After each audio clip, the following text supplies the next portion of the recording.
Olá, bom dia a todos. Espero que tenham tido uma boa semana, uns bons momentos, só em família, mas também que o trabalho tenha corrido bem e que também bons momentos com o Senhor. Não sei se lembram, há uns anos atrás havia um reclame com o iogurte Danone. Lembram-se? Ok. O desafio é que vocês imaginem o seguinte: em que medida é que o iogurte Danone pode ser a antítese de uma maquiagem? A antítese é uma imagem, são imagens que produzem um efeito oposto, ou seja, o iogurte Danone produz uma imagem, a maquiagem produz outra, e em que medida e em que sentido é que uma pode ser oposta à outra? Ok, eu vou dar uma pista. Okay. Não é comer maquiagem, não é isso que eu quero dizer. Também não é esfregar iogurte na cara, também não é isso. Mas, segundo a publicidade, o iogurte Corpus Danone, o que é que dizia? Vê-se por fora aquilo que faz por dentro. Vê-se por fora o que faz por dentro. Baseado nisto, em que medida é que uma coisa pode ser a antítese da outra? A pessoa vai com a imagem que deu o iogurte tem para parecer, mas continua na mesma. Isso é outra falsa publicidade, não é? Mas o sentido é o iogurte, ok? O que é que eles pretendiam transmitir? A mensagem é que ele vê-se por fora aquilo que está a fazer por dentro. Enquanto que a maquiagem, não. Ela só faz por fora aquilo que não consegue fazer por dentro. É apenas algo aparente que faz. Então, neste sentido, é uma antítese. É algo contrário. Eu quero levar-vos a lermos em Gálatas. Então, vamos continuar a nossa viagem por Gálatas, lá na Galácia. E Paulo está a escrever aos Gálatas. E eu pedia à Juliana, por favor, pudesse vir aqui à frente e pudesse ler a passagem de Gálatas 2, 11, 21. Podes ver. Podes tirar a máscara. Força.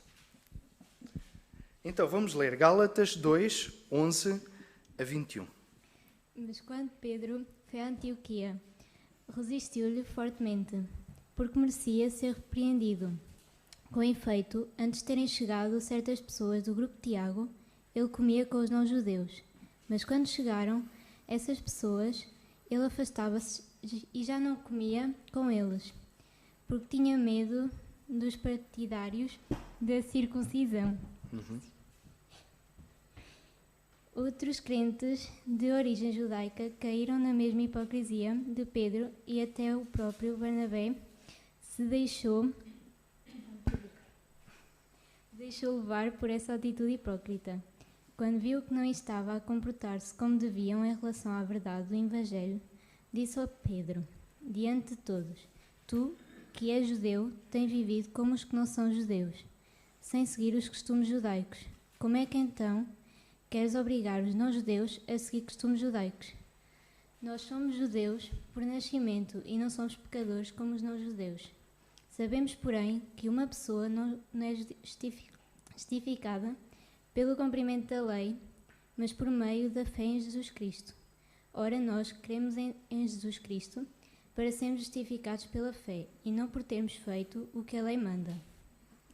Pois ninguém será justificado perante Deus por cumprir a lei. Então, se, procurando ser justificados pela nossa união com Cristo, somos considerados pecadores com esses tais, que quer isso dizer que é Cristo puntor do pecado?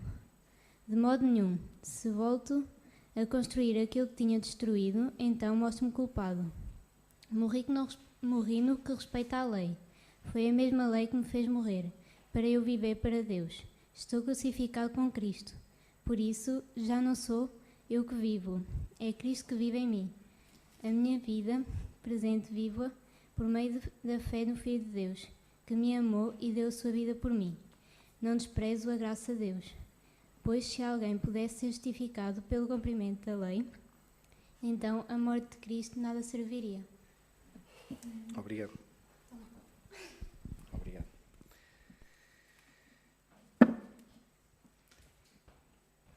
Então, nesta passagem vemos que Pedro veio a Antioquia. Paulo e Barnabé lideravam esta igreja. Antioquia era a terceira cidade do Império Romano, logo a seguir a Roma, que era a principal, e a seguir a Alexandria. E Antioquia foi o primeiro lugar onde se formou uma igreja de não-judeus, onde os gentios, portanto, se converteram e formou-se aí a primeira igreja. E nós assistimos aqui a um quadro não muito agradável, não muito cor-de-rosa. Sim, mesmo na igreja primitiva, assistimos a momentos um bocadinho cinzentos, mesmo entre os chamados, reputados colunas da igreja, entre os líderes de topo e de referência na igreja. E uma dessas reputadas colunas era precisamente Pedro. Pedro, a quem Jesus se referiu como a rocha e sobre a qual a sua igreja seria edificada. O mesmo Pedro que hoje é considerado em alguns contextos como o primeiro Papa. Pedro, o grande líder, mas que afinal ele tornou-se repreensível. Irrepreensível porquê? Vamos ler novamente. Quando, porém, Cefas veio a Antioquia, resisti-lhe face a face, porque se tornara repreensível. Com efeito, antes de chegarem alguns da parte de Tiago, comia com os gentios. Quando, porém, chegaram, afastou-se e, por fim, veio a apartar-se, temendo os da circuncisão. E também os demais judeus dissimularam com ele, a ponto de o próprio Barnabé ter-se deixado levar pela dissimulação deles. Então ele tornou-se repreensível devido à sua inconsistência, à sua incoerência, na tradução que a Juliana leu, devido à sua hipocrisia, devido à sua permissividade enquanto líder do laissez-faire, laissez-passer, tendo em conta o que foi relatado anteriormente e que vimos a semana passada. E o que é que vimos? Foi que tinha havido um concílio em Jerusalém e o que ficou definido foi que não era preciso haver circuncisões. Não era preciso andarem aos cortes uns aos outros. Ou qualquer outra prática que pudesse acrescentar o que quer que fosse para a salvação. Ou que pudesse tornar o homem mais digno de ser aceite por Deus. Tudo ficou pago, inteiramente pago pela morte e ressurreição de Jesus.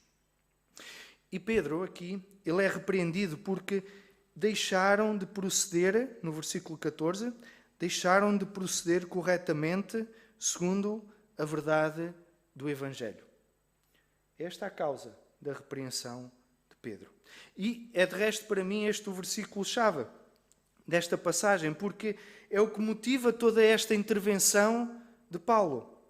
Porque não procedia corretamente, ele tornou-se repreensível. E Pedro tinha um problema. Ele tem tendência a ceder à pressão de grupo. Lembram-se da noite em que ele traiu Jesus? Quando confrontado se ele era seguidor de Jesus, do Nazareno, ele negou conhecê-lo quantas vezes? 3. 3 vezes numa noite. E agora aqui vieram alguns que defendiam as práticas da lei, de forma a que isso pudesse acrescentar alguma coisa ao que o Evangelho dizia. E ele cedeu novamente perante a pressão do grupo e por medo. Vemos aqui claramente que ele temeu os que vinham da parte de Tiago, os que vinham de Jerusalém. Ele temia, tinha receio daqueles que defendiam a prática da lei, a prática da circuncisão e todas as outras.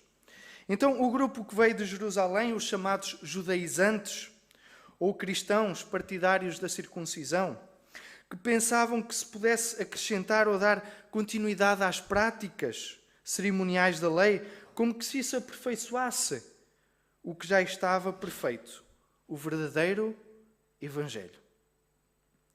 E Pedro cedeu perante esta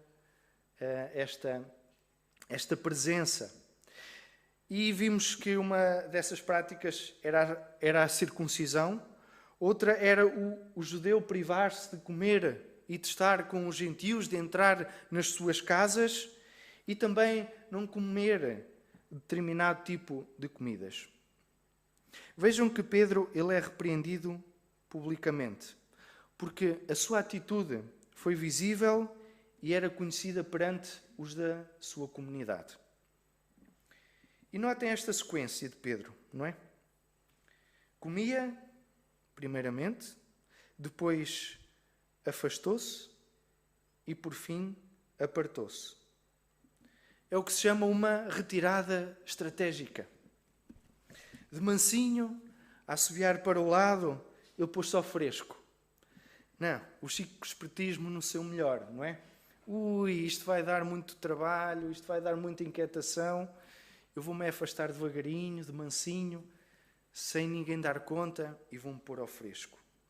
É o chico espertismo. Ele até sabia que isso era errado. Ele sabia que isso era errado. Mas por medo e receio dos que tinham vindo de Jerusalém pudessem dizer, ele deu de frosques. Então, de antes comia com os cristãos gentios e agora priva-se de estar com eles? Então como é que é isso? O que é que aconteceu? É só por causa de uma questão ritualista? Paulo disse, não pode ser. E por isso, ele repreendeu Pedro. Logo, Pedro, que tinha recebido aquela visão lá em Atos 10, antes de se encontrar com Cornélio, que lhe indicava que o Evangelho devia ser proclamado também aos gentios. E uma das coisas era que a própria alimentação não devia ser um impedimento. Deixou de haver separação entre animais puros e impuros. Tudo podia ser comido. Deixou também de haver separação entre judeus e gentios às refeições. Senão, como é que o evangelista podia entrar numa tenda em África, ou num palácio na China, ou até num iglo esquimó? Como é que isso era possível? Não era possível. O Evangelho era para ser espalhado a todo o povo, língua e nação. Era esse o propósito. Então Pedro, ele teve que optar entre duas coisas, que muitas vezes são incompatíveis, que é popularidade ou verdade. E às vezes não é possível ter as duas coisas. Não é possível defender a verdade e ser-se popular ao mesmo tempo. E ele teve que optar pelas duas coisas, por uma das duas coisas. E ele escolheu ser popular por medo e receio daqueles que vinham da parte de Jerusalém. Por medo e receio de quem afinal não falava a verdade.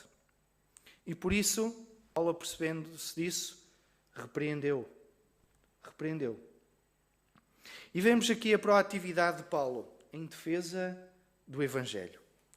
Paulo, por sua vez, porque ama a verdade do Evangelho, ele não podia ficar impávido e sereno, a varrer para debaixo do tapete, à espera que ninguém topasse, à espera que o tempo resolvesse, à espera que a coisa passasse por ela mesmo. Paulo não podia ficar passivo. Isso não fazia parte dos seus genes, da sua personalidade. Paulo também podia ter-se escondido atrás do cortinado, nos bastidores, a fazer corte e costura nas costas do grande líder Pedro. A cortar, mas sem intervir. Mas não.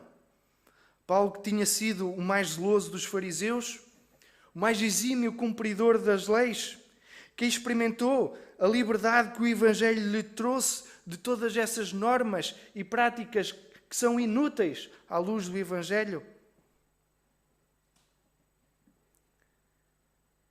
Toda a situação que estava a testemunhar devia pôr o seu ADN a fervilhar, porque era um retrocesso abismal. Era um retrocesso na mensagem do Evangelho. compactuar com o que estava a acontecer, era o mesmo que defender a nulidade da morte de Cristo. E Paulo não podia aceitar isso. Paulo não podia ficar passivo, mesmo que pudesse vir a ficar como o mal da fita. E normalmente o que repreende é o que fica como o mal da fita. Mas o que quer ser popular, o politicamente correto, sacrifica as suas convicções em prol de se manter aceite pelo seu círculo de contactos. Paulo não quer saber de popularidades. Aliás, esta é uma carta em que não há uma saudação formal e termina até com uma despedida muito, muito breve. Ele entrou em contacto com os Gálatas para dizer aquilo que tinha a dizer, sem falinhas mansas. E com isto Paulo está a legitimar também a sua autoridade efetiva enquanto apóstolo, escolhido por Deus e não por homens. Então, a sua autoridade é legitimada pelo próprio Deus, como ele defende logo no primeiro versículo. Ele põe logo os pontos, nos diz quem ele é e ao que vem. E também legitimada pela defesa da verdade do Evangelho e pureza do ensino. E isso dá-lhe a autoridade. Ao contrário do que se pensa, a autoridade que se tem não é pela sua nacionalidade, não é pelas suas habilitações académicas, não é pelo seu currículo, não é pelas suas práticas ou o tempo em que ocupa determinado cargo. Não é isso que confere a sua autoridade. Então, analisamos o primeiro ponto. E nós, neste primeiro ponto, vimos que a verdade do Evangelho estava a ser distorcida. Vimos a cedência de Pedro por pressão e medo e vimos também a proatividade de Paulo em pôr a questão em dia. Agora, no segundo ponto, nós vamos ver a verdade do Evangelho reposta. Paulo vem repor agora a verdade do Evangelho. Então Paulo fala à frente de todos, porque todos realmente se tinham apercebido desta incoerência de Pedro. Paulo, quando viu que não procediam corretamente segundo a verdade do Evangelho, no versículo 14, disse a Cefas, ou a Pedro, na presença de todos: se sendo tu judeu, vives como gentio e não como judeu, porque obrigas os gentios a viverem como judeus? Nós, judeus por natureza, e não pecadores dentre os gentios. Sabendo, contudo, que o homem não é justificado por obras da lei, e sim mediante a fé em Cristo Jesus. Também temos crido em Cristo Jesus para que fôssemos justificados pela fé em Cristo, e não por obras da lei, pois por obras da lei ninguém será justificado. Mas se procurando ser justificados em Cristo, fomos nós mesmos também achados pecadores, dar-se-á o caso de ser Cristo ministro do pecado? Certo que não, porque se torna a edificar aquilo que destruí, a mim mesmo me constituo transgressor. Uma característica da presente pandemia tem sido a incoerência em muitas medidas que têm sido impostas e adotadas. Exemplo disso são os ajuntamentos permitidos em determinadas situações, mas que em outras, que têm tudo para ser semelhantes, são proibidos. É uma grande confusão. E penso que posso, mas não posso. Penso que não se pode, mas depois já se pode. Então há aqui uma grande incoerência, uma grande confusão. E as incoerências levam à confusão, ao desnorte e à insegurança. A médio ou a longo prazo isso pode mesmo levar a conflitos. Pedro errou ao achar que um meio termo era a melhor solução neste caso. Nem sempre o ser moderado é a melhor solução. No que toca à verdade, não há espaços para o meio termo. Porque não há meias verdades, simplesmente. Ou é ou não é, no que toca à verdade. E no versículo 15, Paulo derrota a ideia de que o património judaico passado possa assegurar o que quer que seja. Não há nada que o património judaico possa assegurar. Até mesmo os melhores dentre os judeus, com todos os privilégios que as obras da lei imaculadamente cumpridas possam oferecer, ainda assim, o caminho para Deus é através da fé e não das obras da lei. E é isto que Paulo vem defender. Esta é a convicção básica. E é a partir daqui que Paulo expõe a verdade do Evangelho. A partir do versículo 16.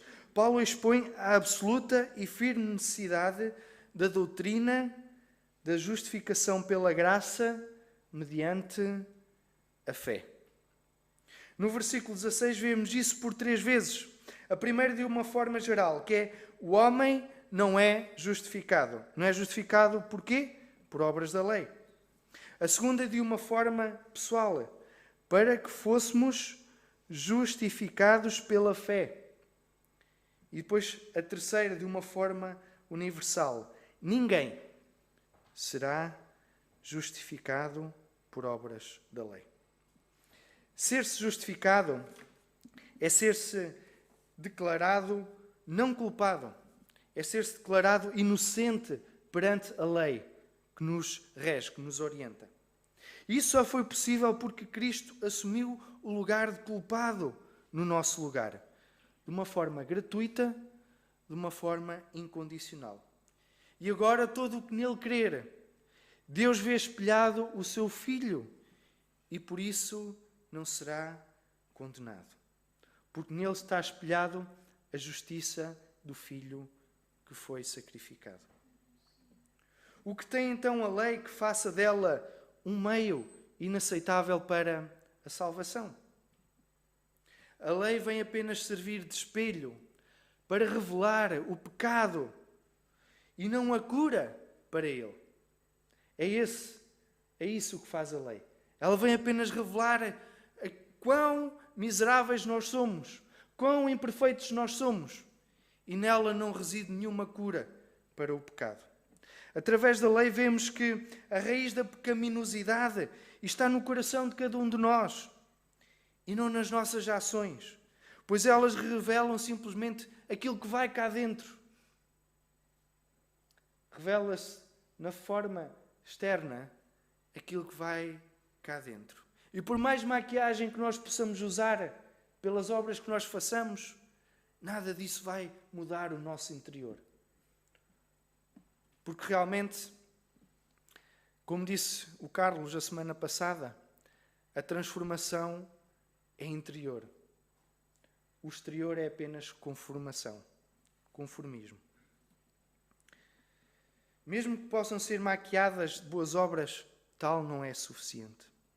Se isso fosse possível, então os judaizantes estariam certos e Cristo estava afinal errado. E Jesus Cristo, dessa maneira, mas não tinha sido que o indutor do pecado, porque afinal ele ensinou que o alimento não podia contaminar uma pessoa. Assim como declarou que todos os que estão com ele, sendo judeu ou gentio, homem ou mulher, rico ou pobre, são um com ele e, portanto, uns com os outros. E isso estaria errado. E não é verdade. Não é verdade. Então a atitude de Pedro, o que fez foi parecer como se Cristo tivesse morrido em vão. Como se Cristo tivesse mentido. E levou Paulo a dar uma grande nega a Pedro. Ele diz, no versículo 18, certo que não. Certo que não. O sistema de salvação legalista de cumprimento da lei, baseado em obras, foi totalmente abolido pela salvação, apenas pela graça mediante a fé. Somente. Somente. Então esta é a verdade do Evangelho. É a verdade que Paulo vem repor, independentemente de quem fosse o visado. Independentemente do seu nível de popularidade. A verdade tinha que ser reposta. E vamos para o terceiro ponto. O Evangelho. Essa mensagem de verdade que liberta e que transforma. No versículo 19, porque eu, mediante a própria lei, morri para a lei, a fim de viver para Deus. Estou crucificado com Cristo. Logo, já não sou eu quem vive, mas Cristo vive em mim. E esse viver que agora tenho na carne, vivo pela fé no Filho de Deus, que me amou e a si mesmo se entregou por mim. Não anulo a graça de Deus. Não. Pois, se a justiça é mediante a lei, segue-se que Cristo morreu em vão. Na secção anterior, no ponto anterior, a justificação foi dominante. E agora os versículos apontam para uma realidade cuja morte produz vida e liberdade. Nestes versículos vemos como a morte consegue produzir vida e liberdade.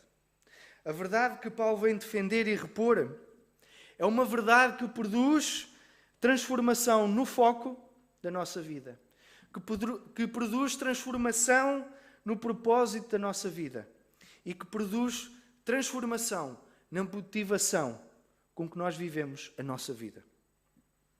E Paulo considera-se crucificado com Cristo e morto para a lei. E o que quer isto dizer? Quer dizer que quando uma pessoa confia em Cristo para a sua salvação, ela participa espiritualmente com Ele na sua crucificação e também na sua vitória sobre o pecado e sobre a morte. O foco muda, porque agora é Cristo que vive e não Paulo. A sua vida é transformada, deixando de ser egocêntrica para ser cristocêntrica. Deixa de ser focada nele próprio, para agora ser focada em Cristo. Agora a sua vida é dependente de Cristo e independente dos seus interesses egoístas e legalistas da lei. E o seu propósito de vida é também transformado. Antes Paulo vivia para satisfazer cada prescrição da lei, em rigor, na perfeição. E ele, como fariseu que era, chegava mesmo a acrescentar coisas à lei. Mas qual é agora o seu propósito? O seu propósito no versículo 19 é a fim de viver para Deus. É este agora o seu propósito. Já não é cumprir escrupulosamente a lei, mas o viver agora para ele é Cristo. A fim de viver para Deus. E vejam também como a sua motivação é radicalmente transformada. Antes, a sua motivação era, no versículo 10 do capítulo 1, talvez agradar aos homens. Ele ser o mais perfeito e exímio fariseu, cumpridor da lei. Até perseguia os cristãos. Ele levantava-se de manhã a pensar: quantos cristãos é que eu vou perseguir hoje? Esta era a sua motivação de vida. No versículo 14 também do capítulo 1, era perseguir, e na minha nação, quanto ao judaísmo, avantajava-me a muitos da minha idade, sendo extremamente zeloso das tradições de meus pais. Então, ele queria era perseguir, desvastar a igreja, ser zeloso e ser melhor que outros na prática das tradições. Mas agora a sua motivação mudou. E qual é? No versículo 20. Reside em viver pela fé no Filho de Deus que o amou e se entregou a si mesmo. Porque Cristo o amou. Ele tem a noção porque Cristo o amou e que se entregou a si mesmo por ele. Então ele quer viver para Deus. E é esta agora a sua motivação. Cada manhã em que ele se levanta, é nisto que pensa. A verdade do Evangelho que traz uma transformação radical.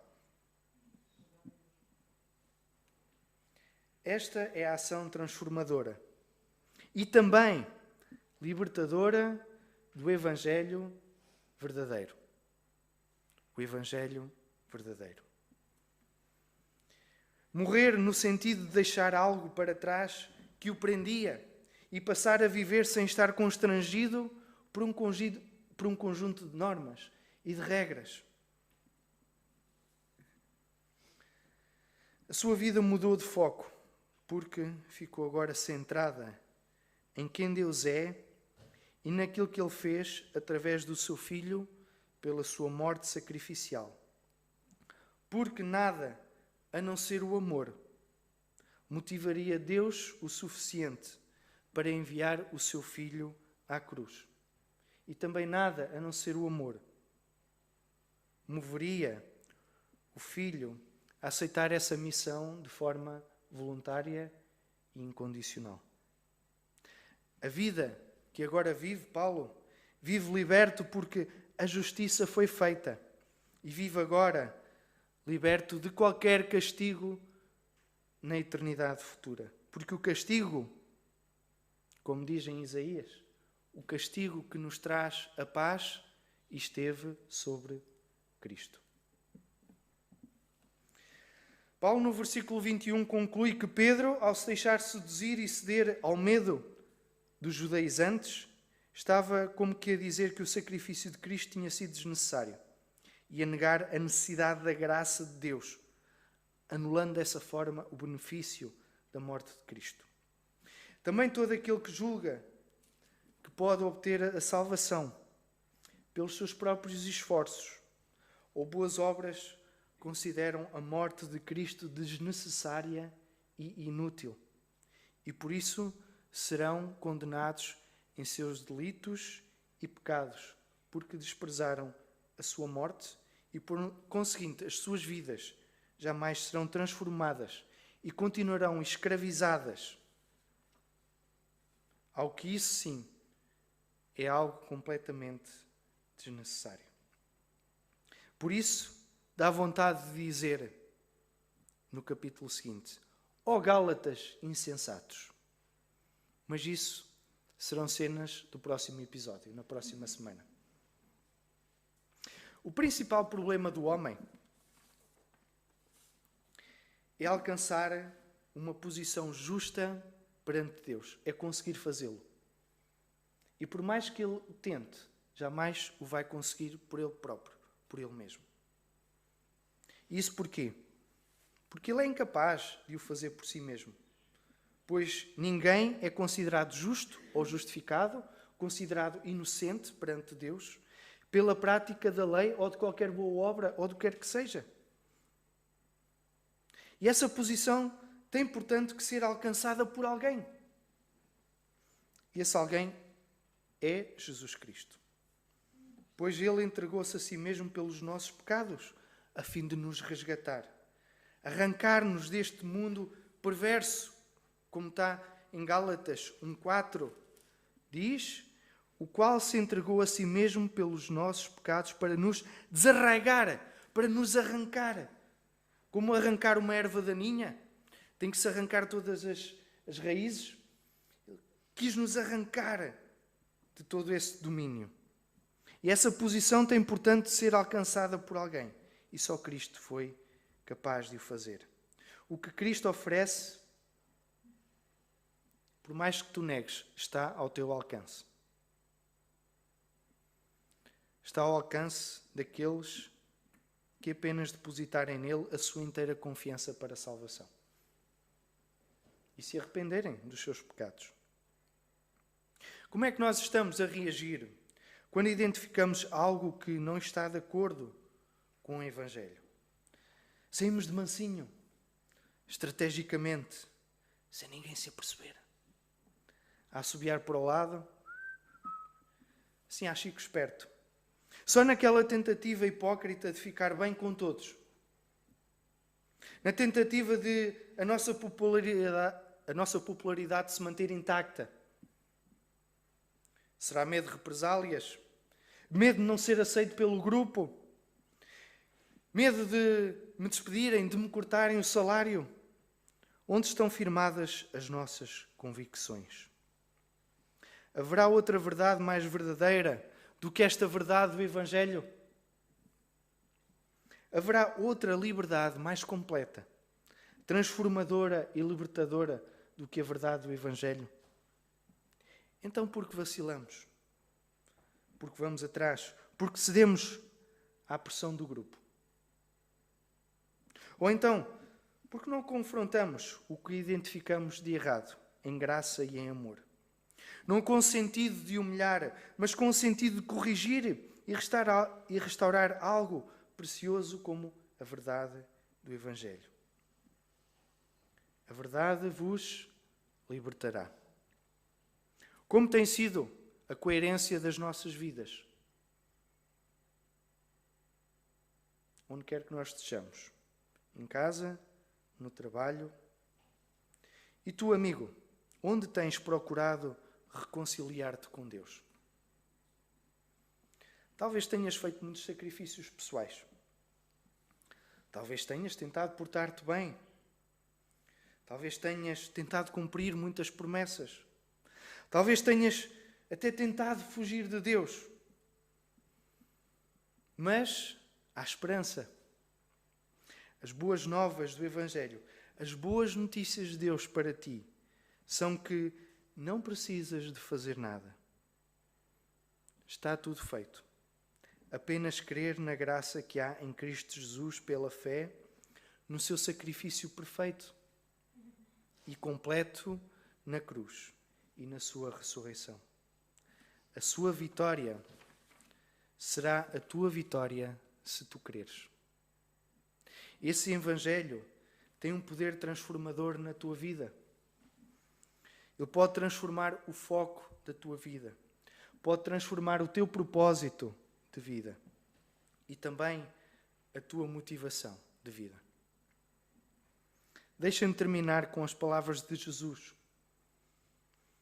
Jesus dizia, pois, aos judeus, em João 8,31, que criam nele, aos judeus que criam nele: se vós permanecerdes na minha palavra, verdadeiramente sereis meus discípulos e conhecereis a verdade. E a verdade vos libertará. Responderam-lhe: somos descendência de Abraão e nunca servimos a ninguém. Como dizes tu, sereis livres? Respondeu-lhe Jesus: em verdade vos digo que todo aquele que comete pecado é servo do pecado. Ora, o servo não fica para sempre em casa, o filho fica para sempre. Se, pois, o filho vos libertar, verdadeiramente sereis livres. Se realmente o filho vos libertar, aquilo que ele vai fazer dentro de vocês vai se refletir cá fora. Aquilo que ele fizer dentro de vocês vai ser espelhado no exterior. Que Deus vos abençoe. E que permaneçam e que aprofundem mais esta verdade do Evangelho. Deus vos abençoe.